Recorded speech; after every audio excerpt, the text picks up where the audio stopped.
ഇതിനിടെ തദ്ദേശ തെരഞ്ഞെടുപ്പിന്റെ അലയൊലികൾ തീർന്നിട്ടില്ല. തദ്ദേശ തെരഞ്ഞെടുപ്പിൽ എന്താണ് സംഭവിച്ചത് എന്ന് വിലയിരുത്തുന്ന സമയമാണ്. കനത്ത തോൽവി വിലയിരുത്താൻ ഇടതു പാർട്ടികളുടെ നേതൃയോഗങ്ങൾ ഇന്ന് ചേരുകയാണ്. CPM സംസ്ഥാന സെക്രട്ടേറിയറ്റും CPIയുടെ സംസ്ഥാന സെക്രട്ടേറിയറ്റ് എക്സിക്യൂട്ടീവ് യോഗങ്ങളുമാണ് ഇന്ന് ചേരുന്നത്. അപ്രതീക്ഷിതമായി ഉണ്ടായ വൻ തോൽവിയുടെ കാരണങ്ങൾ കണ്ടെത്തുകയാണ് യോഗത്തിന്റെ പ്രധാന അജണ്ട. ഭരണവിരുദ്ധ വികാരം, ശബരിമല സ്വർണ്ണക്കൊള്ള, ന്യൂനപക്ഷ വോട്ടുകളുടെ ധ്രുവീകരണം തുടങ്ങിയ കാരണങ്ങളാണ് പരാജയത്തിന് വഴിവെച്ചതെന്നാണ് CPMന്റെയും CPIയുടെയും പ്രാഥമിക നിഗമനം. ഫലം വിലയിരുത്താൻ നാളെ LDF നേതൃയോഗവും ചേരുന്നുണ്ട്. വിവരങ്ങളുമായി TG സജിത്ത് ന്യൂസ് ഡെസ്കിൽ നിന്ന്. സജിത്ത്, തെരഞ്ഞെടുപ്പിന് തൊട്ടു മുൻപായി ജനക്ഷേമ പദ്ധതികൾ ഒരുപാട് പ്രഖ്യാപിച്ചു. ഒരു മൂന്നാം ടേം ഏതാണ്ട് ഉറപ്പിച്ച മട്ടിലായിരുന്നു LDF മുന്നോട്ട് പോയിക്കൊണ്ടിരുന്നത്. അതിനിടയിലാണ് പക്ഷേ എന്താണ് സംഭവിച്ചതെന്ന് തിരിച്ചറിയാൻ പോലും പറ്റാത്ത വിധത്തിൽ ഒരു തോൽവി ഉണ്ടാവുന്നത്. അതിൽ പല ഘടകങ്ങൾ പറയുന്നുണ്ട്.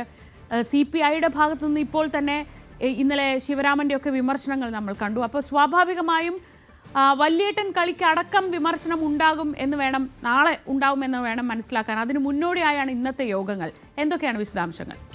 Sreeja, good morning Sreeja. എന്തായാലും പ്രതീക്ഷിച്ചതുപോലെ തന്നെ ഇടതുമുന്നണി തോൽവി പരിശോധിക്കാൻ തയ്യാറെടുക്കുകയാണ്. അതിൽ ഏറ്റവും പ്രധാനപ്പെട്ട രണ്ട് കക്ഷികളായ CPMും CPIയുമാണ് ഈ പരിശോധനയിലേക്ക് ആദ്യം കിടക്കുന്നത്. നാളെ മുന്നണി യോഗം ചേരുന്നതുമുണ്ട്. ഇടതുമുന്നണിയെ സംബന്ധിച്ച് അവരെ കുഴയ്ക്കുന്ന ഏറ്റവും വലിയ പ്രതിസന്ധി തെരഞ്ഞെടുപ്പ് തന്ത്രങ്ങൾ ആകെ പാളിപ്പോയി എന്നതാണ്.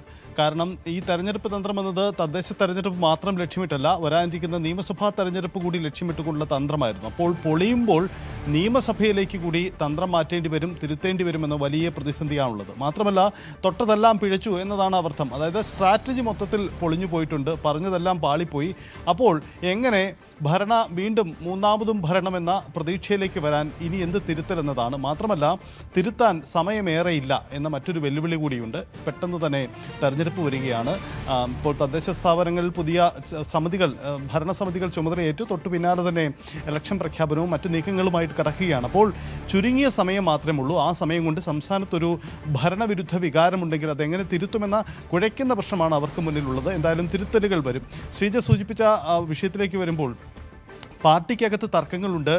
വല്യേട്ടൻ സമീപനമെന്ന CPMന്റെ നയങ്ങൾ ചോദ്യപ്പെടുന്ന സാഹചര്യമുണ്ട്. പക്ഷേ CPI ഈ ഘട്ടത്തിൽ അത്തരം ചില പരസ്യ വിമർശനങ്ങൾക്ക് തയ്യാറാകുമോ, അതല്ല മുന്നണിക്കകത്തുള്ള വിമർശനമായി ഒതുക്കുമോ എന്നതാണ് പ്രധാനപ്പെട്ട കാര്യം. കാരണം പരസ്യ വിഴുപ്പലകൾക്ക് ഇനി ഏറെ സമയമില്ല എന്നൊരു വെല്ലുവിളി കൂടിയുണ്ട്. പക്ഷേ ചോദ്യം ചെയ്യപ്പെടേണ്ട നിരവധി കാര്യങ്ങളുണ്ട്. ഇന്നലെ CPIയുടെ ഒരു നീക്കം നമ്മൾ കണ്ടതാണ്. എന്തുകൊണ്ട് തോറ്റു, പാർട്ടി എങ്ങനെ തിരുത്തണം, മുന്നണി എങ്ങനെ തിരുത്തണം എന്നത് സംബന്ധിച്ച് പൊതുജനങ്ങൾക്ക് അഭിപ്രായം അറിയാൻ ഒരു CPI ഒരു പ്ലാറ്റ്ഫോം തുറക്കുകയാണ്. അതിൻ്റെ ഭാഗമായി ഒരു മെയിൽ അഡ്രസ്സ് പൊതുജനങ്ങൾക്ക് CPIയുടെ സംസ്ഥാന സെക്രട്ടറി ബിനോയ് വിശ്വം കൈമാറിയിട്ടുമുണ്ട്. അങ്ങനെ നിങ്ങൾക്ക് പരാതി അറിയിക്കാം, എന്താണ് തിരുത്തേണ്ടത്, എന്താണ് സംഭവിച്ചതെന്ന കാര്യം പറയാം. അങ്ങനെ ഒരു തിരുത്തൽ ശ്രമം അവിടെ നിന്നും ഉണ്ടാവുന്നുണ്ട്.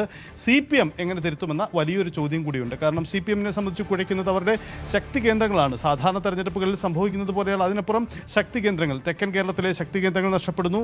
അവർ പിടിച്ചെടുത്ത മധ്യ കേരളത്തിലെ UDFന്റെ പഴയ കേന്ദ്രങ്ങൾ തിരികെ പോകുന്നു. അങ്ങനെയുള്ള വലിയ നഷ്ടമുണ്ടായിട്ടുണ്ട്. ന്യൂനപക്ഷ ഏകീകരണം എന്ന കുഴയ്ക്കുന്ന മറ്റൊരു പ്രതിസന്ധിയുമുണ്ട്. അപ്പോൾ കുഴയ്ക്കുന്ന ഈ പ്രശ്നങ്ങളിൽ എന്ത് പരിഹാരമെന്ന വലിയ ചോദ്യമുണ്ട്.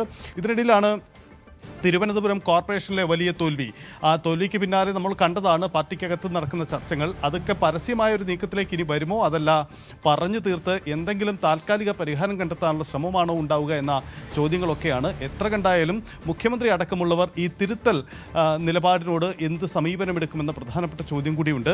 ഇടതുപക്ഷത്തിന് പൊതുവിൽ ഈ ഗുണഭോക്തൃ പൊളിറ്റിക്സ് പാളിപ്പോയി എന്നൊരു വിഷയം കൂടിയുണ്ട്. കാരണം കഴിഞ്ഞ കോവിഡ് കാലത്ത് മുതൽ അവർ പരീക്ഷിച്ചു വരുന്നതാണ് ജനങ്ങൾക്ക് കൂടുതൽ ക്ഷേമ പദ്ധതികൾ നൽകുക, തെരഞ്ഞെടുപ്പിനോടനുബന്ധിച്ച് തൊട്ടു പിന്നാലെ അത് ജനഹിതം അവർക്ക് ഉറപ്പാക്കുക എന്നതായിരുന്നു. പക്ഷേ ഇത്തവണ സംഭവിച്ചതല്ല. ഒരുപക്ഷെ ഏറ്റവും മികച്ച പ്രഖ്യാപനങ്ങളൊക്കെ നടത്തി തെരഞ്ഞെടുപ്പിന് ഒരുങ്ങിയിട്ടും തെരഞ്ഞെടുപ്പ് ഫലം മറ്റൊന്നായിപ്പോയി. അപ്പോൾ ആ ഒരു തെരഞ്ഞെടുപ്പ് തന്ത്രം തന്നെ പാളിയോ? അങ്ങനെയെങ്കിൽ ഈ വിവാദങ്ങളൊക്കെ എങ്ങനെ മറികടക്കുമെന്ന വലിയ ചോദ്യമാണ്. സ്വർണ്ണക്കടത്ത്, ശബരിമല സ്വർണ്ണമോഷണത്തിൻ്റെ അന്വേഷണം ഒരു വശത്ത് പുരോഗമിക്കുന്നുവെന്ന മറ്റൊരു വെല്ലുവിളി കൂടിയുണ്ട്. എന്തായാലും കടുത്ത പ്രതിസന്ധികൾ മുന്നിലുണ്ട്. എങ്ങനെ തിരുത്തുമെന്ന വലിയ ചോദ്യമാണ്. ഇടതുമുന്നണിയിലെ രണ്ട് നേതൃത്വങ്ങളും ആദ്യവട്ട പരിശോധനാ യോഗങ്ങൾ ഇന്ന് തന്നെ നടത്തുകയാണ്.